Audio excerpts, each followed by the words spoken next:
Gagawa kita ng kamuti papatuyuin para isaing. Pag tuyo na ang kamuti ay isasaing na ito. Nabalatan ko, gawa na iya-iya rin siya ng mga ganito kalapad o na ganito kalapad. Yan, ganito kanipis. Tapos, bibilad sa araw. Pag natuyo na, pwede nang isaing. At mahal ang bigas. Kailangan ay may pang tawag dito salit, may pang salit sa bigas. At kung maasa lagi sa bigas, mga kaprinsip kong tunay, ay talagang magastos. Ay wala naman kitang panggastos, kaya kailangan ay diskarte na lang, mga kaprinsip kong tunay. May binigyan ako ng aking palaking anak, ampo namin siya, tapos ay bumalik sa tunay na magulang. Oo, mga kaprinsip kong tunay, namalayang ko na lamang ay doon na siya gawa ng tuwing bagong taon, New Year, Pasko at saka New Year ay doon siya nagpapakasyon sa tunay na magulang na payagan namin. Ay nung last na uwi doon na Pasko at New Year ay hindi na bumalik dito. Tumawag na lamang yung tunay na magulang sa amin na hindi na raw dito makakabalik at doon na gusto. Hindi ko rin alam kung bakit. At nung una ito yung dito ay perming tinawagan nung ina. Tapos hindi ko alam kung anong usapan nila yun na umalis na yung bata. Sabi ko, baka yung alis mo na yan, hindi ka na mabalik. Hindi mo na mabalik ako. Ayun na pala yung hindi na siya bumalik. Doon na siya sa kanyang tunay na magulang. Kaya ang pangarap ko doon ay pag-aralin ko sana, tuloy-tuloy ko sana kapag-aralin ng maski vocational course. Ay ayun naman, wala, hindi natupad yung aking pangarap sa kanya at bumalik doon sa tunay ng magulang.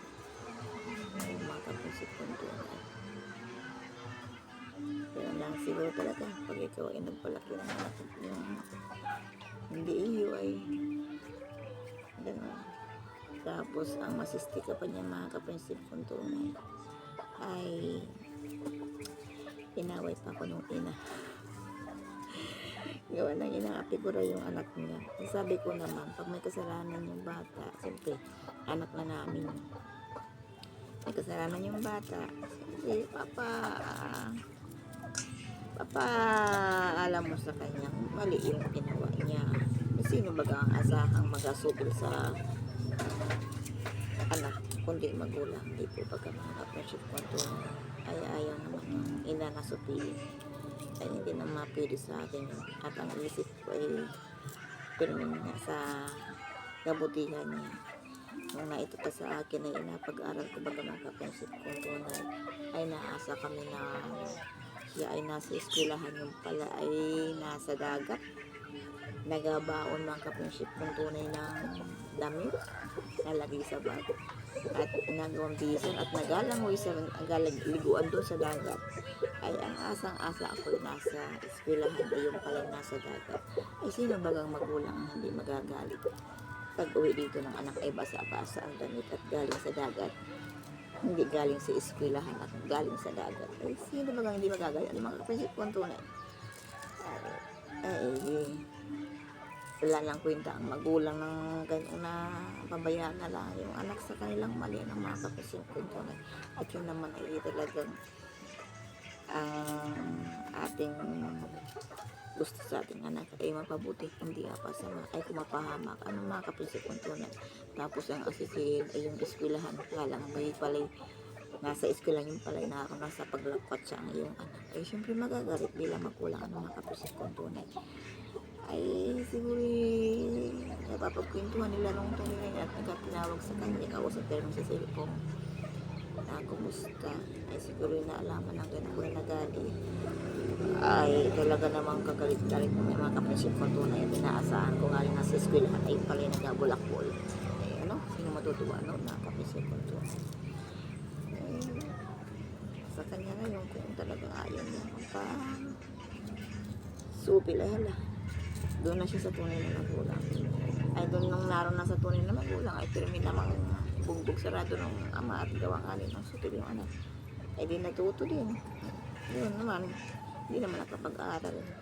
Hindi nakatapos. Hanggang second year high school lang. So, grade 8. Grade 8. Nakaprinsip kong tunay.